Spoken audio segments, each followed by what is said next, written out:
Na sala de aula sobre a NR31, vamos falar sobre treinamento. Treinamentos obrigatórios para quem tem poucos ou muitos empregados, evitando acidentes com máquinas e equipamentos e melhorando a produção rural.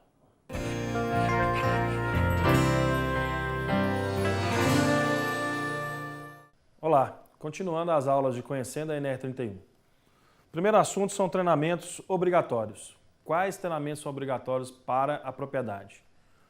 Bom, primeiro, treinamento de CIPA-TR, caso o produtor tenha 20 ou mais empregados. Então, esse aqui só é obrigatório caso o produtor tenha 20 ou mais empregados. Bom, esse treinamento ele tem que ter 20 horas, ele tem um conteúdo programático específico e ele serve para aquela pessoa que for treinada trabalhar como a pessoa responsável pela prevenção de acidentes na propriedade. É a pessoa que trabalha naquela propriedade, né? Treinamento também para operadores de motosserra. Se você tem uma motosserra na propriedade, você é obrigado a ter esse treinamento. Esse treinamento tem 8 horas de segurança. Então não é um treinamento para aprender a operar a máquina, sim um treinamento de segurança para operar a máquina.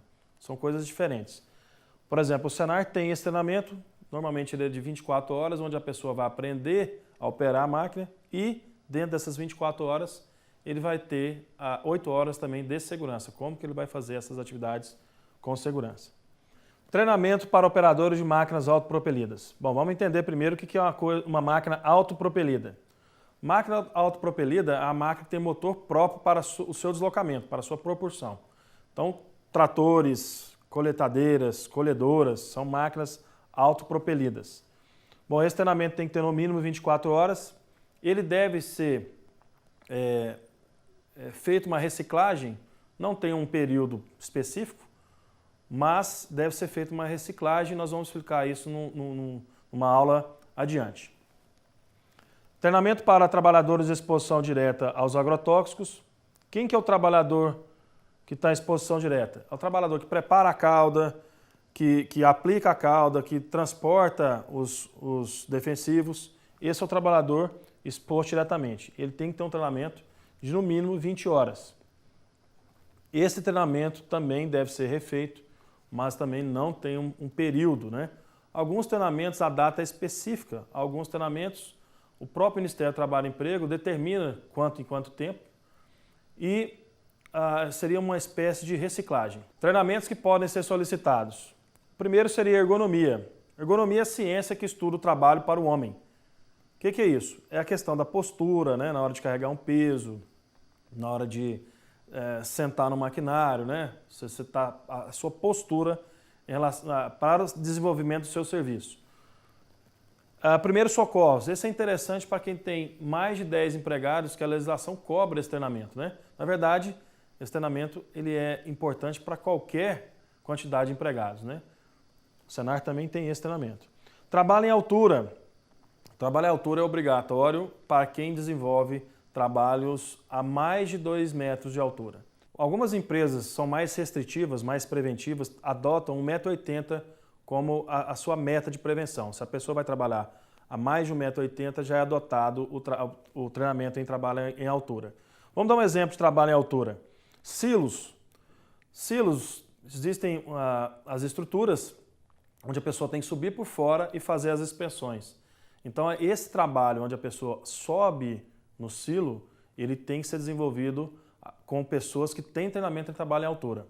Já não é a NR31 mais, esse trabalho em altura é a NR35, mas ela também pode ser cobrada em propriedades que têm esse tipo, né, essa característica de trabalho. Então ela tem que ser feita, não é da NR31, mas ela é um treinamento que também é obrigatório. Temos também o trabalho em espaço confinado. O que seria um espaço confinado? Novamente, vamos dar o exemplo dos silos. Quando você está na parte exterior dos silos, tranquilo, mas quando você está lá dentro, tem túneis, né? Tem do secador para o silo, tem túneis. Aquela parte interna da estrutura, aquela parte é considerada um espaço confinado. Também é uma outra NR33, mas ela também é obrigatória, só pessoas treinadas podem descer nesses túneis para fazer a limpeza, fazer a inspeção. Também é obrigatório que essas pessoas tenham treinamento. O adesivo, né, a característica espaço confinado deve ser identificada com esse adesivo, né? Então, o espaço confinado deve ter esse adesivo como característica, especificando o motivo, né, do porquê que não pode entrar. Então, ó, perigo, proibida a entrada, risco de morte. Espaço confinado é muito perigoso porque não é visível o risco. Então, a pessoa está entrando num local que ele não consegue perceber o risco. Esse é o grande perigo de espaço confinado. Pode faltar oxigênio, pode ter um risco de gases terem sido formados lá e a pessoa sofrer asfixia, tem risco de explosão. Então, espaço confinado a gente tem que estar cuidando também, apesar de ser outra norma, também pode estar relacionada com o setor rural, desde que tenha situações, né? Então, secadores e silos nós temos essas características. Doma de animais. Esse treinamento ele é obrigatório para todas as propriedades que tenham animais de tração. Por exemplo, um cavalo que vai puxar uma carroça, ou um cavalo que vai levar o trabalhador ao campo, ou uma mula, ou o que seja. Se tiver uma pessoa andando nesse animal tem que ter um registro que ele foi adestrado. É interessante pensar que tem que ter uma pessoa, então, treinada na propriedade para treinar o animal. Ou, se tiver o animal, tem que ter um registro que ele foi treinado por alguém que tem um certificado. Então, é interessante você lembrar disso. Você tem que ter o registro que esse animal foi adestrado. Bom, essa foi mais uma aula de Conhecendo a NR31.